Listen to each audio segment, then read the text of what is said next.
तो we are studying motion under a central force.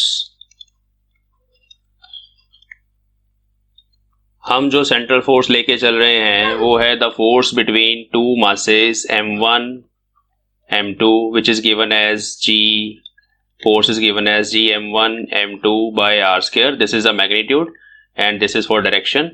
Attractive force होती है इसलिए माइनस साइन लगा देंगे। If this is the direction of R vector R cap and this is direction of minus R cap, तो जो m2 पे force लग रही है वो इसके बराबर आएगी विद माइनस साइन। हमने इस टू बॉडी प्रॉब्लम को वन बॉडी प्रॉब्लम में ऑलरेडी रिड्यूस कर लिया हुआ है और this problem is equivalent to study the motion of reduced mass. In that case one of the masses is situated at origin. Let us suppose that mass is capital M, मतलब m1 में से एक मैंने capital M ले लिया अभी, और जो दूसरा मास है वो कहीं पोजीशन वेक्टर r पर सिचुएटेड है। लेट अस सपोज ये पोजीशन वेक्टर r वेक्टर है और ये दूसरा मास है स्मॉल m। हम इन दोनों के बीच में जो फोर्स लग रही है ग्रेविटेशनल फोर्स, उसके कारण जो मोशन होने वाला है उसको स्टडी करने वाले हैं अभी। ठीक है, क्या क्या करना हमने इस आर्टिकल में, हमें एक्सप्रेशंस फाइंड करने हैं कुछ। Expression for angular momentum of object, angular momentum का क्या फॉर्मूला होता है वो हम फाइंड करेंगे, number 1। Number 2, we will write the equation, differential equation of reduced mass। reduced mass की differential equation हम ऑलरेडी लिख चुके हैं, लेकिन आज हम इसको पोलर कोऑर्डिनेट्स में लेके जाएंगे, प्लेन पोलर कोऑर्डिनेट्स में। नंबर 3 पे we will find the expression for total energy।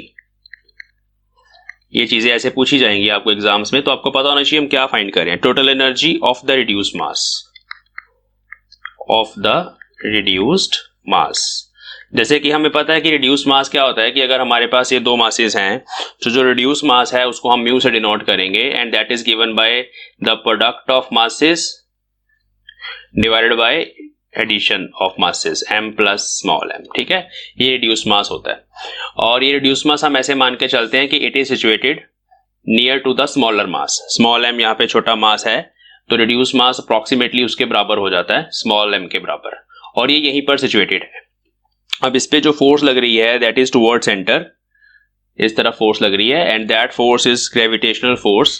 तो यहां पर हम फिर उसके लिए रिड्यूस्ड मास के लिए डिफरेंशियल इक्वेशन लिख लेते हैं, mu d square r vector d t square. ये क्या हो गया, मास टाइम्स एक्सेलरेशन।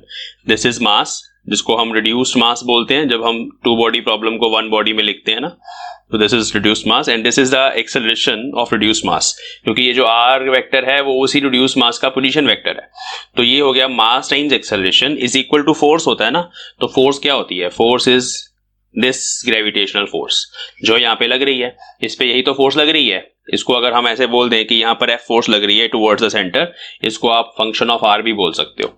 तो this is the force acting on the particle. ये डिफरेंशियल इक्वेशन हम ऑलरेडी कल डिस्कस कर चुके हैं प्रीवियस लेक्चर में। अभी जैसे कि आपको पता चल रहा है कि this is the function of R, therefore this equation can be written as, देखो म्यू ये जो चीज है ये है double time derivative of position vector. इसको हम ऐसे शॉर्ट फॉर्म में लिखते हैं, जैसे कि आपको पता है हम ऐसे डबल डॉट लगा देते हैं, ऊपर वेक्टर भी लगा देंगे क्योंकि ये वेक्टर क्वांटिटी है, तो इसको ऐसे शॉर्ट फॉर्म में लिख सकते हैं। ये है फोर्स, ये बेसिकली क्या है, ये फंक्शन ऑफ आर है, जैसे मैंने लिखा it is a function of r. इसको हम सीधा एफ ऑफ आर लिख लेते हैं, जनरल सेंस में लिखेंगे ना अभी इन चीजों को, तो एफ ऑफ आर लिख देते हैं और साथ में डायरेक्शन लिखनी है आर क्या। तो दिस इज द इक्वेशन जिसको हम इसे लिख सकते हैं। ये भी वही है जो ऊपर वाली इक्वेशन है, लिखने का तरीका बस डिफरेंट है। यहाँ वेक्टर भी चाहिए because it is A vector, but वो मैंने आर कैप लगा दिया, तो यहाँ नहीं भी लिखेंगे तो चलेगा काम। ओके, अब यहाँ पर ये जो आर डबल डॉट है, here r double dot vector ऐसे लिखते हैं, वेक्टर नीचे डॉट ऊपर, तो आर डबल डॉट वेक्टर जो है दैट इज बेसिकली एक्सेलरेशन ना, एक्सेलरेशन ऑफ पार्टिकल। इसको हम लिखेंगे इन पोलर कोऑर्डिनेट्स, तो writing it in plane polar coordinates. इसको प्लेन पोलर कोऑर्डिनेट्स में अभी हमने लिख लेना, जस्ट बहुत इजी चीजें हैं ये जो करने वाले हैं, देखने में थोड़ी लगती हैं कॉम्प्लिकेटेड। प्लेन पोलर कोऑर्डिनेट्स क्या होते हैं हम ऑलरेडी पढ़ चुके हैं यूनिट नंबर 1 में, कि अगर आपके पास यहाँ पर कोई पार्टिकल है, उस पार्टिकल की पोजीशन आपने फाइंड करनी है, तो एक तो आपको ये चाहिए रेडियल डिस्टेंस, ये जो रेडियल डिस्टेंस है this is the position vector of the particle, और ये यहाँ पर कुछ एंगल बना रहा है थीटा एंगल। तो this theta and r called plane polar coordinates. ऐसे लिख देते हैं यहाँ पर हम प्लेन पोलर कोऑर्डिनेट्स। और हमने ऑलरेडी एक्सेलरेशन का फॉर्मूला फाइंड किया हुआ है प्लेन पोलर कोऑर्डिनेट्स में इन द यूनिट 1, उसको मैं यहाँ पे यूज करने वाला हूँ। तो जब हम यहाँ पे उसको पुट करेंगे तो ये इक्वेशन बनेगी mu times r double dot is r double dot, ये आर डबल डॉट वेक्टर है, इसको ऐसे लिखना है r double dot r theta dot square r cap plus mu बाहर रहने देते हैं 2r dot theta dot plus r theta double dot theta cap. ठीक है जी, तो इस तरह से ब्रैकेट लगा देते हैं and f of r cap. तो बच्चों ये भी वही इक्वेशन है जो सबसे ऊपर लिखी हुई है, बस लिखने का तरीका डिफरेंट है। ये हमें पता है कि डबल डॉट का मतलब second order derivative of position vector radial distance का, हम 2 बार डिफरेंशिएट करेंगे उसको विद रिस्पेक्ट टू टाइम, तो डबल डॉट बनता है। और सिंगल डॉट का मतलब होता है कि एक बार डिफरेंशिएट किया।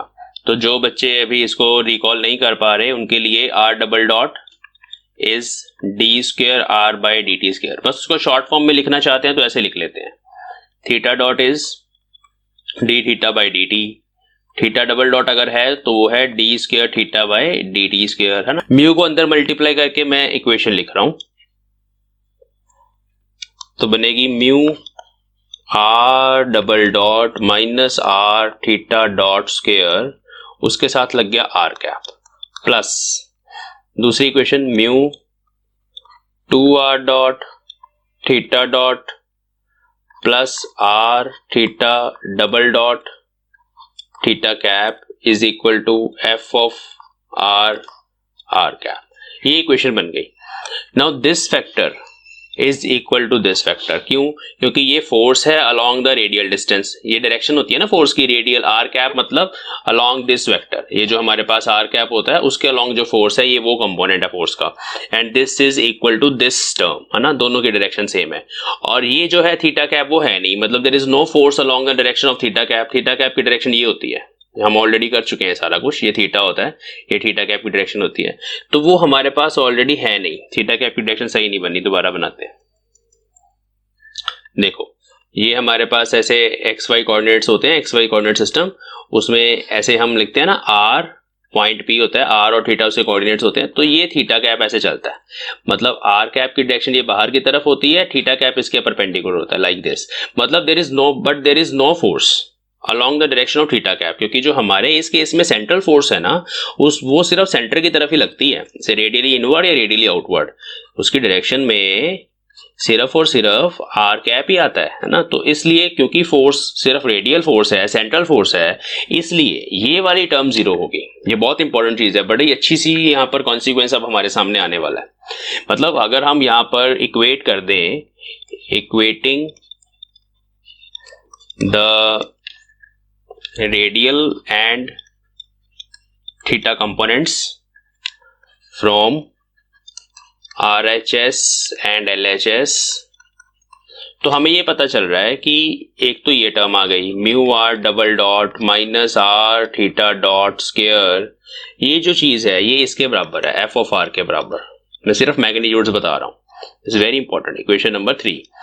ऐसे ही दूसरी जो इक्वेशन हमारे पास आई है काम की, वो ये है, वो ये चीज है कि भाई mu times 2r dot theta dot plus r theta double dot is zero, इसके कॉरेस्पॉन्डिंग वहां पर कोई फोर्स नहीं लग रही, मतलब there is no force along the direction of theta, there is only force along the direction of r cap in case of central force. ये तो हमें ऑलरेडी पता है इन चीजों का, ठीक है। अब यहां से देखो कुछ चीजें हमारे पास आएंगी, ये दोनों इक्वेशंस एक्चुअली हमें सॉल्व करनी है, कुछ यहाँ से कॉन्सिक्वेंसेस निकालने हैं, कुछ चीजें रिजल्ट्स आएंगे। देखो अगर मैं सिर्फ इसको पकड़ूं इस इक्वेशन को, तो यहां से क्या पता चलता है, फ्रॉम हेयर डी बाई, ये तो म्यू तो पहले जीरो हो गया, बाकी बचा d by D t of this thing mu are square theta dot, mu are square theta dot, इसका टाइम डेरिवेटिव जीरो है, क्योंकि ये जो टर्म लिखी हुई है ये इसके बराबर है। मैं यहां करके दिखाता हूं, देखो अगर हम इसको डिफरेंशिएट करें mu are square theta dot. इसको डिफरेंशिएट करने वाले हैं बच्चों।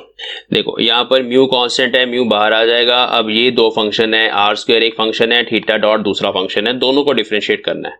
तो एक बार तो हम करेंगे first function as it is derivative of second function, ये मैंने कर दिया। आर स्क्वायर को ऐसे ही लिख दिया, दूसरे फंक्शन को डिफरेंशिएट कर दिया थीटा डबल डॉट प्लस। अब हम क्या करेंगे, इसको डिफरेंशिएट करेंगे आर स्क्वायर को। वो ध्यान से देखना उसको कैसे करते हैं।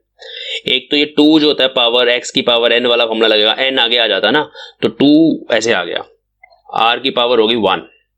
लेकिन अभी हमें इसको फर्दर डिफरेंशिएट करना है, क्योंकि r जो है that is a function of time, तो इसलिए उसको भी डिफरेंशिएट करना पड़ेगा। This is the derivative of first function, second function will be written as it is. ये दूसरा ऐसे ही लिखा जाएगा ना, थीटा डॉट को ऐसे ही लिख देना जैसे वो है। तो ये इक्वेशन बचती है, यहां से r कॉमन ले लें, म्यू टाइम्स r, तो बन गया r theta double dot plus 2r dot theta dot, है ना। ये चीज बन गई हमारे पास। हाँ जी, इसको डिफरेंशिएट करने से ये चीज हमारे पास आती है, ठीक है। मतलब अगर अब ये चीज इक्वल टू 0 कर दें तो ये सब भी इक्वल टू 0 हो जाएगा। वहां से r हम कॉमन ले सकते हैं, r 0 जा सकता है, पर बाकी ये हमारे पास ऊपर वाली टर्म बचेगी। Now derivative of this factor is 0। इसका मतलब है कि ये वाला जो फैक्टर है this remains constant under central force. Under central force, जब भी किसी बॉडी पे सेंट्रल फोर्स लगती होगी, कोई भी सेंट्रल फोर्स लगे, चाहे लगे ग्रेविटेशन वाली, चाहे लगे इलेक्ट्रोस्टैटिक्स वाली, ये वाला फैक्टर कांस्टेंट होगा। अब ये फैक्टर है क्या, इस फैक्टर को अगर आप डिटेल से देखोगे, ध्यान से देखोगे, तो this is can be written as mu की जगह m, मास है ना बेसिकली, आर स्क्वायर, और ये थीटा डॉट क्या होता है, थीटा डॉट होता है D theta by D T. Theta dot is D theta by D T, जिसको आप +1 क्लास में ओमेगा बोलते हो, एंगुलर वेलोसिटी ओमेगा। तो ये फैक्टर आपने ऑलरेडी देखा हुआ है कि ये जो टर्म है ये हमें कुछ देती है रोटेशनल मोशन में। क्या देती है, ये हमें रोटेशनल मोशन में एंगुलर मोमेंटम देती है, angular momentum of A particle. What is angular momentum, it is the motion contained in A rotating body. अगर कोई बॉडी किसी एंगुलर वेलोसिटी ओमेगा के साथ, ऐसे कोई पार्टिकल है एंगुलर वेलोसिटी ओमेगा के साथ ऐसे घूम रहा है, रेडियस r है, मास m है, तो जो उसमें रोटेशनल मोशन होता है that is given by this factor called angular momentum। मतलब angular momentum of this particle moving under central force is always constant। एक तो ये चीज पता चलती है, ये प्रूफ करने के लिए आएगा, एंगुलर मोमेंटम का एक्सप्रेशन बताना होगा, this is angular momentum and this is always constant. एक ये चीज हो गई। आगे चलते हैं। तो एक तो हमने आज क्या किया, देखो ध्यान से, हमने वही डिफरेंशियल इक्वेशन लिखी जो हमने लास्ट लेक्चर में ड्राइव करी थी, उसकी जस्ट एक फॉर्म बनाई है, उसको पोलर कोऑर्डिनेट्स में लिखा, इस कंपोनेंट को अलग से कर दिया, थीटा कंपोनेंट को अलग लिख दिया और आर कंपोनेंट को अलग से फोर्स के बराबर लिख दिया हमने। दो इक्वेशंस बन गई। अभी सिर्फ नीचे वाली इक्वेशन को डिस्कस कर रहे हैं, अभी ऊपर जाएंगे, बट आगे चलते हैं पहले और क्या करना है। Let us now find the expression for total energy, की टोटल एनर्जी कैसे लिखेंगे बॉडी की मूविंग अंडर सेंट्रल फोर्स।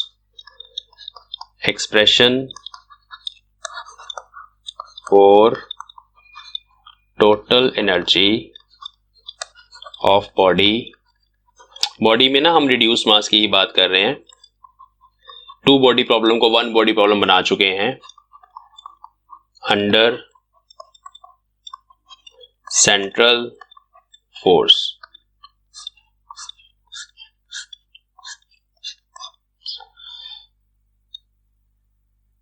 देखो जी, टोटल एनर्जी का फॉर्मूला होता है काइनेटिक, काइनेटिक और ना भी टी से लिखेंगे। टोटल एनर्जी का फॉर्मूला होता है काइनेटिक प्लस पोटेंशियल। काइनेटिक का फॉर्मूला हो गया हाफ mv स्क्वायर, mv मतलब m की जगह mu reduce mass into v square. Potential को हम u ही लिखेंगे, ऐसे लिखेंगे पोटेंशियल एनर्जी को अभी के लिए। Now what is v, v vector in plane polar coordinates. अब यूनिट 1 हमारा काम आएगा, ऑलरेडी हम ये फाइंड कर चुके हैं चीजें यूनिट 1 में। What is v vector, v vector is r dot r cap plus r theta dot theta cap. This is unit vector, this is velocity vector. Velocity vector is r dot r cap plus r theta dot theta cap.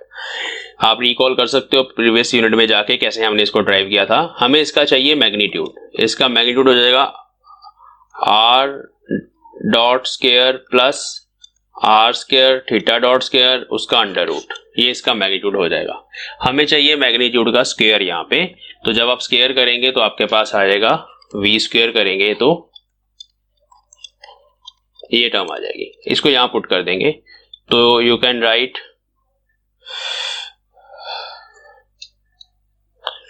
हाँ उसको करते हैं बाद में, इसको भी और भी चेंज करते हैं। ठीक है, अब यहां तक ठीक हो गया। हमें क्या चाहिए यहाँ पे, अभी हमें पुट करना है थीटा डॉट को वेलोसिटी के एक्सप्रेशन में, put theta dot as l by mu are square. ये अभी हमने लिखा था ना एंगुलर मोमेंटम का expression which is mu are square theta dot, this is angular momentum. तो यहां से थीटा डॉट निकाल के in terms of angular momentum यहां पुट करना है, तो v square will be r dot square plus r square into L square by mu square r की पावर 4, क्योंकि थीटा डॉट का स्क्वायर करना है, इस सारे टर्म का स्क्वायर होगा तो ये बनेगा। यहां पर एक आर स्क्वायर कट जाएगा, तो वेलोसिटी स्क्वायर का फॉर्मूला बन गया ये हमने क्या किया, वेलोसिटी के स्क्वायर को इन टर्म्स ऑफ एंगुलर मोमेंटम लिख लिया हमने, और इसको अभी हम पुट कर देंगे इन इक्वेशन 1। तो टोटल एनर्जी देखो हम लिख सकते हैं, फिर यहां पे कर लेते हैं, यहां से आप यहां चले जाएं तो यहां हो गया half mu v square, v square मतलब इससे मल्टीप्लाई करना है इसको, तो ये बन गया एक टर्म, तो ये बन जाएगी, मैं मल्टीप्लाई भी साथ ही कर रहा हूं, दूसरे में हाफ म्यू आ जाएगा और बन जाएगा एल स्क्वायर बाय एक म्यू यहां कट जाएगा। तो देखो this is total energy, half mu are dot square plus half L square mu are square. ठीक है, तो this is the formula for kinetic energy only.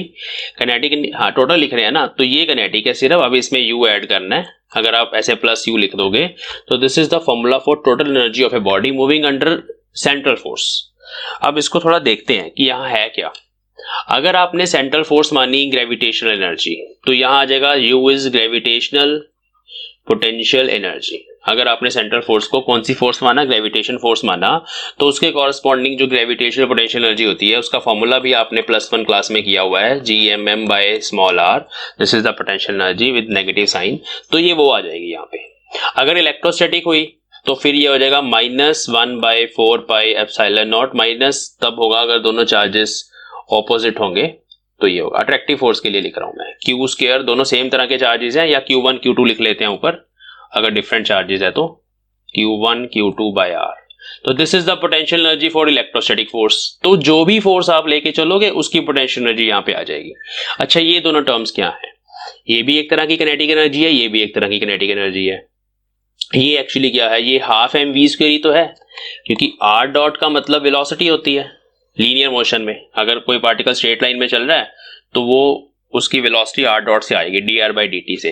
तो ये हो गई ट्रांसलेशनल काइनेटिक एनर्जी, इसको बोला जाता है ट्रांसलेशनल काइनेटिक एनर्जी, जो पार्टिकल के स्ट्रेट लाइन मोशन के कारण है। This is translational kinetic energy, ये वाली टर्म। और ये वाली टर्म कौन सी है, ये है रोटेशनल काइनेटिक एनर्जी। इसको आप रोटेशनल काइनेटिक एनर्जी भी बोल सकते हो, या आप इसको सेंट्रीफ्यूगल पोटेंशियल एनर्जी भी बोल सकते हो। This is energy due to the rotational motion, तो this is rotational kinetic energy, और you can say centrifugal potential energy. ये सारी टर्म्स याद रखनी है, ठीक है जी। चलिए इस टर्म को आगे लेकर चलते हैं। इतना तो हमें पता लग गया, इन चीजों को अच्छे से रिकॉल करना, समझना। आगे चलते हैं। टोटल एनर्जी इसके बराबर होती है, इसको याद रखना।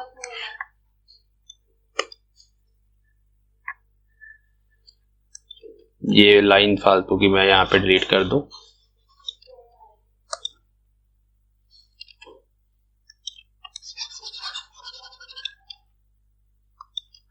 रोटेशन काइनेटिक एनर्जी और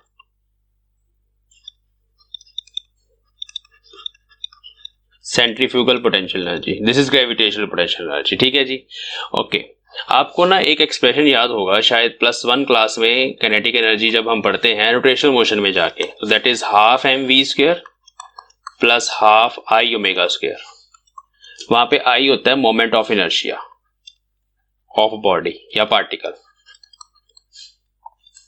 और मोमेंट ऑफ इनर्शिया का जो रिलेशन होता है एंगुलर मोमेंटम के साथ वो होता है L is equal to I omega from L is equal to I omega. मैं ना एंगुलर मोमेंटम यहाँ पे लेके आना चाहता हूँ इस इक्वेशन में, तो ओमेगा इज L बाय आई, इसको यहाँ पुट करते हैं तो किनेटिक एनर्जी बन गई half m v square plus half I into omega square है ना, तो बन गया L स्क्वायर आई स्क्वायर, तो एक आई कैंसिल हो गया। ये आपके पास एक इक्वेशन आ गई। अब इसमें जो मोमेंट ऑफ इनर्शिया आई होता है ना, that is mass times the square of distance of particle. जैसे मान लो this is axis of rotation and here is a particle of mass m, चाहे सेंट्रल फोर्स हो चाहे ना हो, जस्ट वैसे ही कोई भी पार्टिकल रोटेशनल मोशन में है, तो ये ऐसे घूम रहा है रोटेशनल मोशन में लाइक दिस, तो उसकी यहाँ पर जो स्पीड थी वो v थी, उसके कॉरेस्पॉन्डिंग ये किनेटिक एनर्जी आ गई half m v square, plus वो घूम भी रहा है साथ साथ ओमेगा एंगुलर वेलोसिटी से, या एंगुलर मोमेंटम उसका L है, उससे ये घूम रहा है, तो उस केस में ये दूसरी टर्म जो आती है किनेटिक एनर्जी वाली वो हम यूज करते हैं।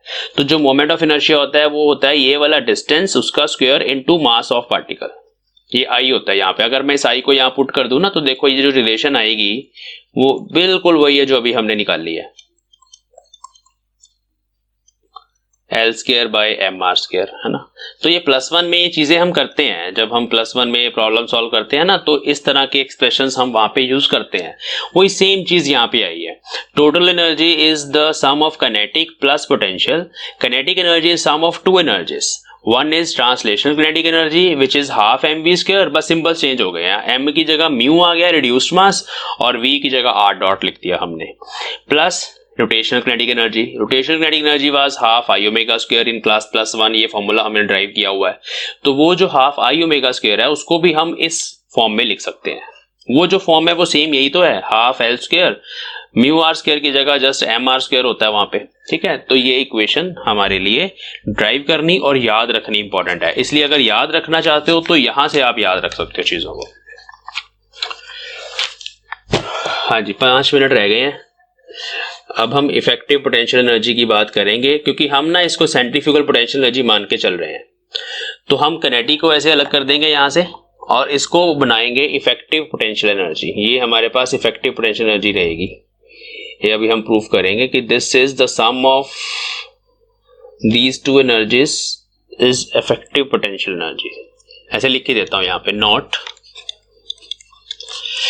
यहाँ पर ये जो दो टर्म्स हैं इनको मिला के, क्योंकि इसको सेंट्रीफ्यूगल पोटेंशियल एनर्जी भी बोला जाता है जो रोटेशन के कारण है, और एक ये ओरिजिनल वाली पोटेंशियल एनर्जी है, इन दोनों का सम होता है इफेक्टिव पोटेंशियल एनर्जी। तो here half L square by mu are square plus u is actually u dash called effective potential energy. तो अगर आपको इफेक्टिव पोटेंशियल एनर्जी का एक्सप्रेशन पूछा जाए तो इतना ड्राइव करके आपने ये टर्म को जो है दोनों को ऐड करके बता देना है कि this is the effective potential energy. एक तो टर्म हमारे पास हाफ एम वी स्क्वायर जैसी है, एम की जगह रिड्यूस मास है, वेलोसिटी की जगह रेडियल वेक्टर का डॉट हो गया आर डॉट स्क्वायर, ठीक है। दूसरी टर्म जो है वो हमारे पास उसमें फिर से दो टर्म्स हैं, एक तो ग्रेविटेशनल पोटेंशियल एनर्जी अगर आप ग्रेविटेशन फोर्स की बात करेंगे, और अगर आप इलेक्ट्रोस्टैटिक्स की बात करेंगे तो इलेक्ट्रोस्टैटिक पोटेंशियल एनर्जी बन जाएगी। और ये वाली जो टर्म है, ये वाली, this is called rotational kinetic energy, या इसको बोलते हैं सेंट्रीफ्यूगल पोटेंशियल एनर्जी, ठीक है। ये मैंने बताया आपको कि ये बेसिकली +1 वाला एक्सप्रेशन ही है, इसमें कुछ भी डिफरेंट नहीं है। वो मैंने आपको यहाँ पे करके दिखाया था कि अगर कोई बॉडी इस तरह से रोटेशनल मोशन में होती है, ऐसे लीनियर स्पीड भी होती है, साथ साथ ऐसे घूम रही होती है, हम उसका ऐसे मास अगर m ले लें, तो उस केस में हमारे पास उसकी जो टोटल काइनेटिक एनर्जी होती है that is the sum of translational kinetic energy and rotational, ठीक है। Rotational is half I omega square, फिर वहां पर हम L is equal to I omega use करके ओमेगा को L बाय आई पुट कर सकते हैं, और जब वो कट जाएगा तो आई को you can substitute m r square, ये सब पुट करके you will get the same expression like this, ठीक है। वो म्यू की जगह m चलता है बस वहां पे। ओके, अब हम आगे चलते हैं। आगे क्या करना है हमें, कंजर्वेशन ऑफ टोटल एनर्जी को प्रूफ करना है हमें, टोटल एनर्जी इज कंजर्व, उसको प्रूफ करना। तो this is the differential equation for force. हमने थीटा कैप और आर कैप वाली जो टर्म्स थी उनको सेपरेट किया था। तो उसमें जो आर कैप वाली टर्म थी, क्योंकि जो फोर्स है वो एक रेडियल फोर्स है और ये जो है this is the radial component of force, ठीक है, उसको दोनों को इक्वेट करके ये इक्वेशन लिखी थी हमें। पहले हम इसको ऐसे लिखते हैं, mu are double dot is equal to mu times r theta dot square. ये म्यू अंदर मल्टीप्लाई हो गया ना, तो वो टर्म में उधर लेके चला गया, प्लस एफ ऑफ आर। इसको ऐसे लिख लेना इस इक्वेशन को। अब इस इक्वेशन में हम थीटा डॉट को पुट करेंगे। हमें पता है थीटा डॉट क्या है, एल का एक्सप्रेशन है mu are square theta dot, this is the expression for l. ये कैसे आता है, आप ना ये चीजें याद रखेंगे, l is equal to m r square omega. ये फॉर्मूला होता है ना एंगुलर मोमेंटम का, इस फॉर्मूले को आपने +1 क्लास में पढ़ा हुआ है। तो यहाँ पर ये जो ओमेगा की जगह पैरामीटर आता है that is theta dot, rate of change of angular velocity, that is theta dot. यहां से अगर हम थीटा डॉट लिख लें बच्चों, तो that is l by mu are square, ठीक है। हमें चाहिए थीटा डॉट का स्क्वायर, तो थीटा डॉट का स्क्वायर होगा l square by mu square r की पावर 4, उसको यहां पुट करेंगे, म्यू आर इंटू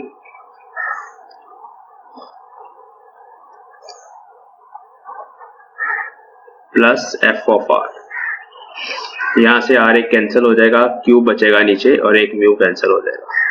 इक्वेशन बनेगी mu are double dot is equal to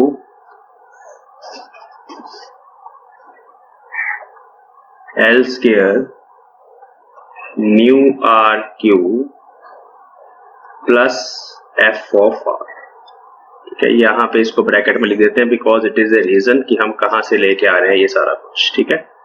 तो ये हमारे पास एक इक्वेशन नंबर 1 मान लेंगे इस पर्टिकुलर टॉपिक में। ये रेडियल वेरिएशन है, बेसिकली ये Newton second law of motion ही है एक्चुअली। अगर आप इसको ध्यान से देखो तो this is mass times acceleration, mass times acceleration is equal to force.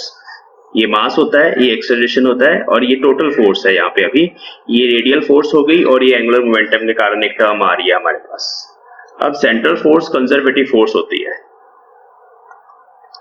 Central force is a conservative force, ये ऑलरेडी हम प्रॉपर्टी पढ़ चुके हैं। तो इसका मतलब है कि हम ये जो एफ ऑफ आर है उसको इस तरह से एक्सप्रेस कर सकते हैं। कैसे एक्सप्रेस कर सकते हैं, ऐसे लिख सकते हैं इस पूरी इक्वेशन को,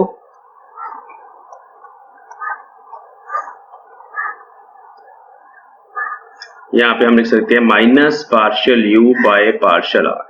ये किसी भी कंजर्वेटिव फोर्स के लिए ये डेफिनेशन होती है, हम ऐसे लिख सकते हैं इसको, for a conservative force F is negative gradient of, इसको बोलते हैं negative gradient of potential energy. Let me right here, negative gradient of potential energy, ठीक है। ये हमारे पास इस तरह से सेंट्रल फोर्स के लिए होता है और कंजर्वेटिव फोर्स के लिए होता है। तो ये एक इक्वेशन हमारे सामने आ गई यहां पे, ठीक है। आगे चलते हैं, ये वाला जो फैक्टर है इक्वेशन नंबर 2 मानते हैं इसको, ये वाला जो फैक्टर है इसका जो फर्स्ट वाला फैक्टर है इसको हम ऐसे भी लिख सकते हैं। कैसे लिख सकते हैं, नेक्स्ट शीट पे चलते हैं।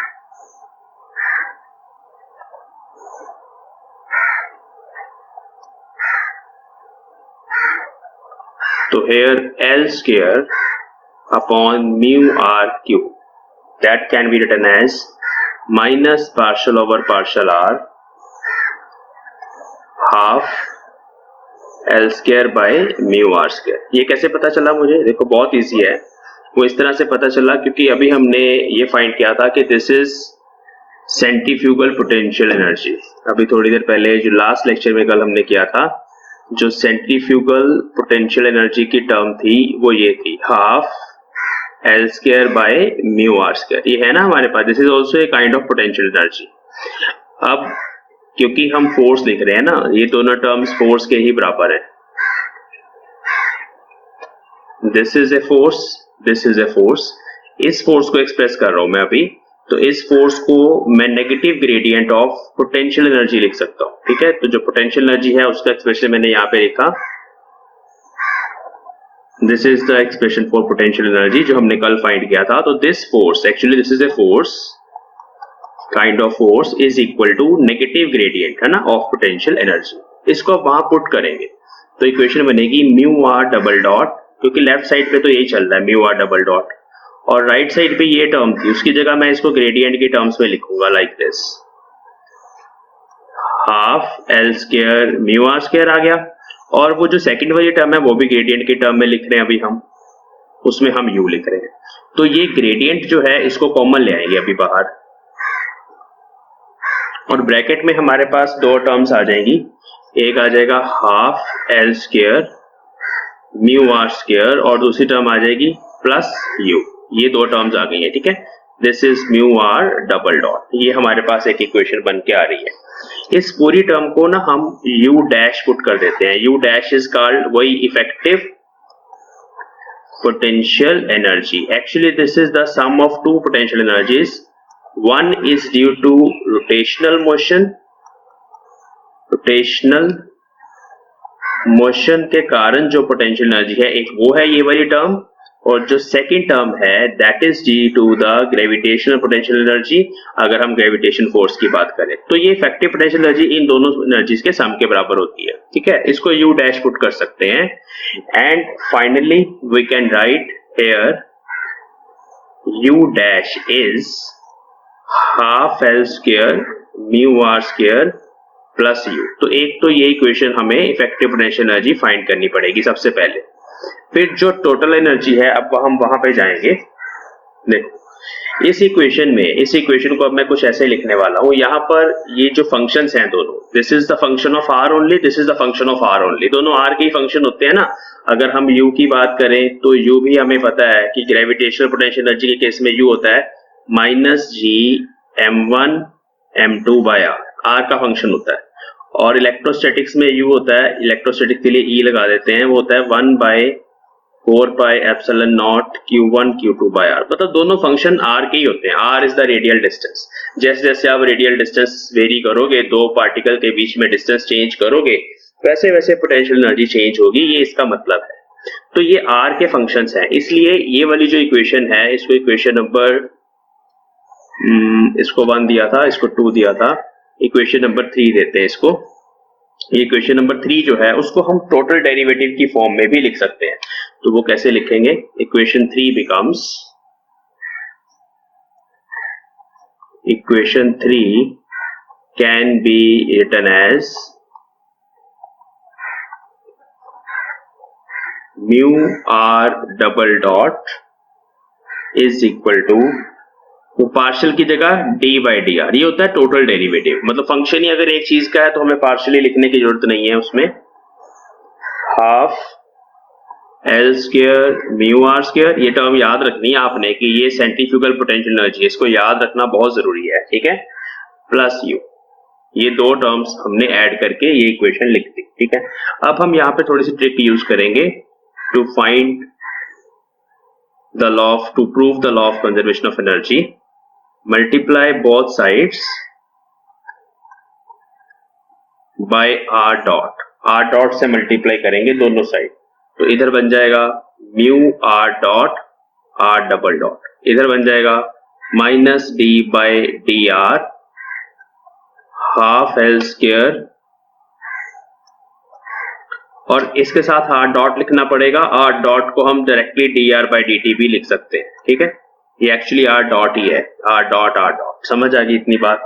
अब यहां पर डी आर से डी आर हम कैंसिल कर देंगे, ये डी आर हो गया, ये डी आर, ये दोनों कट गए, और इस इक्वेशन को हम लिख सकते हैं minus D by D T, ये विद रिस्पेक्ट टू टाइम बना रहे हैं ना, law of conservation of energy proof करना है, half L square mu are square plus U, तो ये डी बाई डी टी हो गया। इस तरफ अभी क्या करेंगे, ये जो इक्वेशन है इसको ना हम ऐसे लिख सकते हैं D by D T, this is the time derivative of half mu are dot square. वो जो काइनेटिक एनर्जी होती है ना हाफ एम वी स्क्वायर, ये वही चीज है, उसको अगर हम डिफरेंशिएट कर दें तो ये चीज आ जाएगी। हम करके दिखाते हैं आपको, देखो अगर हम इसको with respect to time differentiate कर दें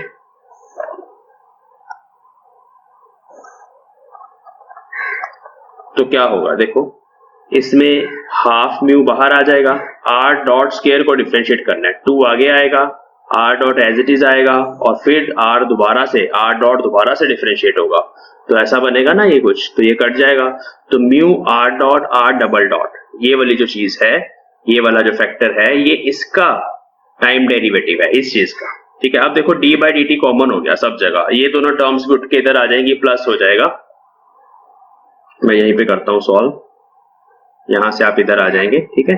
तो क्या होगा, we can write this equation as D by D T common, ये वाली टर्म तो थी ही पहले, पॉजिटिव ही है ये तो, ठीक है जी, ये वाली टर्म नेगेटिव थी बट उधर आके पॉजिटिव हो गई। ये बस इक्वेशन से खेलना सीखना हमें, और कुछ नहीं करना, क्योंकि फिर इनके फिजिकल इंटरप्रिटेशंस भी तभी हमें समझ आएगी जब हम ये कुछ चीजें करना सीखेंगे।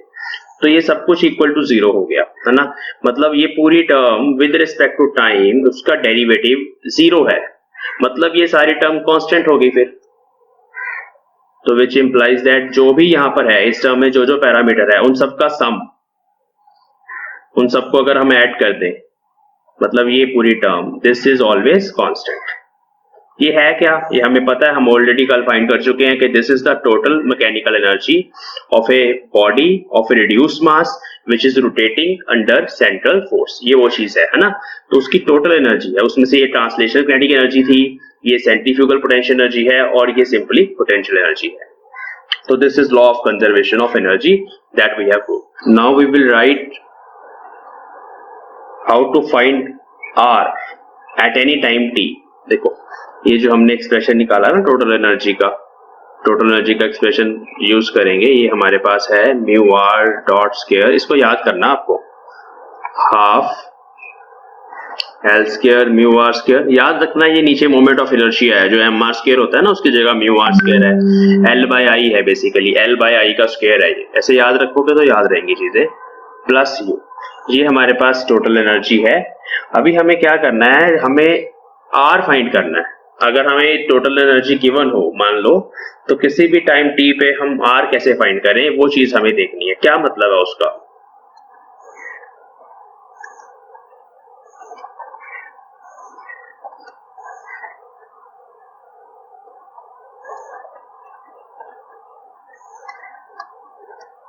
आर एंड टी में रिलेशन लिखेंगे from this equation.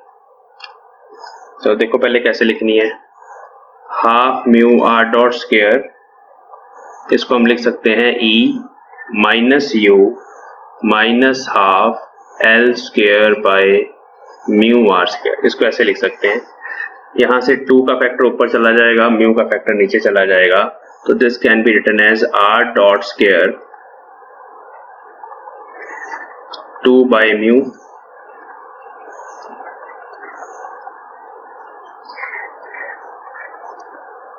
R dot is under root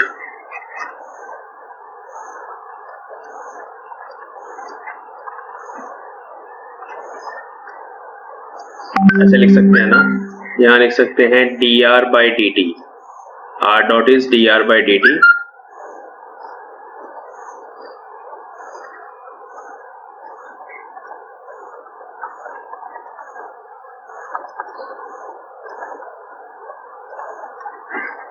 and we want to find R, है ना।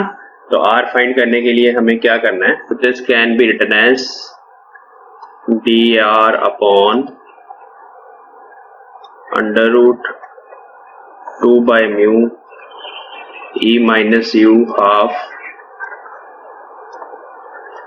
ये ऐसे is equal to dt। Now when we integrate on both sides, ठीक है, तो इंटीग्रेट करके हमारे पास इस तरफ इंटीग्रेशन सॉल्व करनी पड़ेगी हमें। dr तो एक वेरिएबल है, नीचे r का फंक्शन है। यहाँ पर जब हम इंटीग्रेशन सॉल्व करते हैं वो एक न्यूमेरिकल प्रॉब्लम बन जाती है। इंटीग्रेशन सॉल्व करने का मतलब है कि हम एक न्यूमेरिकल प्रॉब्लम सॉल्व कर रहे हैं, उसमें u पुट करना पड़ेगा। u क्या होता है, ग्रेविटेशन के केस में आपको पता है और इलेक्ट्रिसिटी केस में भी आपको पता है। उस पोटेंशियल एनर्जी को यहाँ पुट करके एक r का फंक्शन बनता है, उस इंटीग्रेशन को सॉल्व करके हमारे पास r आ जाएगा एट एनी टाइम t, क्योंकि इस तरफ तो सॉल्व होके आ जाएगा t plus some constant t naught, और इस तरफ हमारे पास इंटीग्रेशन है। तो अगर हमें वो पता होगा सॉल्व करके एक फंक्शन बनेगा, वहां हम फिर r फाइंड कर सकते हैं एट एनी टाइम t। तो this equation will give you r at any time t। ठीक है, तो ये है दिया relation between r and t। बिल्कुल सिंपल सी, ऐसे जस्ट रीअरेंज किया मैंने चीजों को, और dr वाली टर्म्स, r वाली टर्म्स एक साइड पे ले गए और dt एक साइड पे। Relation between theta and t, अगर आप किसी टाइम t पर पोलर एंगल थीटा फाइंड करना चाहते हैं, जो बॉडी सेंट्रल मास के अंडर मूव कर रही है, ऐसे बॉडी घूम रही है ना हमारे पास, ये रिड्यूस मास है जो ऐसे घूम रहा है ना, तो उसका एंगल थीटा आप किसी टाइम t पे फाइंड करना चाहते हो कितना बन रहा है, तो उसके लिए ये इक्वेशन हमारी हेल्प करेगी। Theta dot is L by mu are square. इसको भी याद कर लो, theta dot is L by mu are square. देखो बेसिकली कहां से आ रहा है, यहाँ L is equal to I omega को याद रखना है, ये +1 में आप पढ़ते हो, उसमें जो I होता है वो mr स्क्वायर होता है, ऐसे याद रखना है। ठीक है, तो ये L भी याद रहेगा, फिर I is mr square, moment of inertia of A particle which is rotating about a circle of radius r, तो उसका ये मोमेंट ऑफ इनर्शिया होता है mr स्क्वायर। यहां से बच्चों देखो, अगर आपको ओमेगा लिखना है तो वो L बाय mr स्क्वायर बनेगा, और omega is theta dot D theta by D T. तो इस तरह से ना थोड़ी एनालॉजी बना के चलोगे तो चीजें याद रहेंगी। थीटा डॉट लिख लिया हमने, मतलब D theta by D T is L by mu are square. अब ये सब कांस्टेंट है यहाँ पे, क्योंकि अब हम विद रिस्पेक्ट टू थीटा बात कर रहे हैं ना, तो angular momentum is constant thing, और mu are square is also constant. तो यहां पर अगर आप डी थीटा लिख लोगे तो that is L by mu are square dt, and integrating on both sides theta will be integration of, ये कॉमन आ जाएगा वैसे बाहर, dt। ठीक है, इसको हम सॉल्व करेंगे तो हमारे पास आंसर आ जाएगा। ठीक है, तो this is relation between theta and t।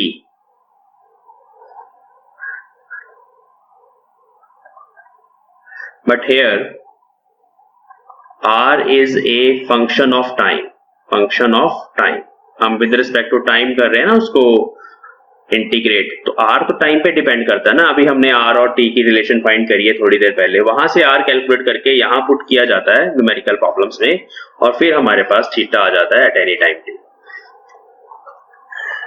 आगे चलते हैं। नेक्स्ट हमें फाइंड करनी है the relation between r and theta, कि एक पर्टिकुलर थीटा पे r कैसे फाइंड करना है। तो let us find relation between r and theta. ठीक है जी, बेसिकली क्या कर रहे थे हम, एक ऐसे हमारे पास मास था m1, उसके अराउंड एक दूसरा मास है m2 उसके अबाउट, और ये वाला मास इस तरह से घूम रहा है, ये x एक्सिस है, ये y एक्सिस है, और ये z एक्सिस है। ठीक है, तो इस तरह से ये z एक्सिस है और ये y एक्सिस है। ठीक है, तो ऐसे मास सेंट्रल फोर्स के अंडर इस दूसरे मास के about under the central force is rotating, है ना। ये r था वहां पे, ये थीटा था, और r और थीटा की वैल्यू किसी भी टाइम t पर चेंज हो सकती है, हर किसी टाइम पर ये चीजें आपस में रिलेटेड है। तो हमने लास्ट जो कुछ इक्वेशंस फाइंड करी थी, हमने ये देखा कि how we can write theta at any time t। Now we are going to write a relation between r and theta, कि अगर हमें थीटा पता है, हम r फाइंड करना चाहते हैं, उसके कॉरस्पॉन्डिंग कितना होगा तो हम लिख पाए, तो उसके लिए हम क्या करेंगे, तो ये दोनों रिलेशंस हम ऑलरेडी लास्ट लेक्चर में लिख चुके हैं। ठीक है बच्चों, अब हमें r और थीटा में रिलेशन फाइंड करनी है। यहाँ पे ये फालतू चीज है dt, उस dt को यहाँ से हमें एलिमिनेट करना होगा। तो कैसे करेंगे, अगर हम इन दोनों को आपस में डिवाइड कर दें तो देखें क्या होता है। Let us divide these two equations. तो dr बाय dt इनटू, यहाँ dt ऊपर चला जाएगा, by d theta. Similarly this is dr bye dt which is 2 by mu e minus u minus half l square mu are square. ये आ गई dr bye dt की value upon this, है ना, अपॉन ये है, तो उसको हम रेसिप्रोकल कर देंगे mu are square by l। तो ये एक इक्वेशन बन गई, dt से dt कट गया, यहाँ से हम d थीटा लिख लेते हैं। तो d थीटा क्या आएगा, लेट अस राइट, इस फैक्टर को ऊपर ले जाते हैं, इसको नीचे ले जाते हैं हम, तो ये फैक्टर बन जाएगा d थीटा, इसको हम इधर ले गए और ये सारा डिनोमिनेटर में ले गए, dr upon 2 by mu e minus u minus half l square mu are square, ठीक है। और ये वाला फैक्टर भी नीचे ले आएंगे, बट नीचे अगर लिखेंगे तो ऐसे आएगा mu are square by L, ठीक है। तो ये एक इक्वेशन हमारे पास आ गई। यहाँ पे इसका अंडर रूट भी है, वहां पे सब जगह इसका अंडर रूट है, वो मिस हो गया है,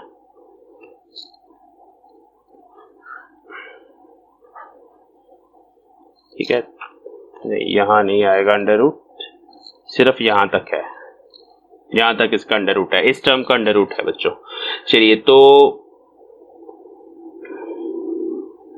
अब अगर हम इस इक्वेशन को इंटीग्रेट कर दें, इंटीग्रेटिंग ऑन बोथ साइड्स, ठीक है, तो इंटीग्रेट करने के बाद जो भी हमारे पास सोल्यूशन आएगा उसमें आपके पास थीटा आ जाएगा, and the result will be D theta की integration theta is equal to integration of, ये वाला म्यू इस म्यू से काट देते हैं, और ये वाला एल बाय आर स्क्वायर हम ऐसे ऊपर लिख लेते हैं, L by R square D R divided by under root 2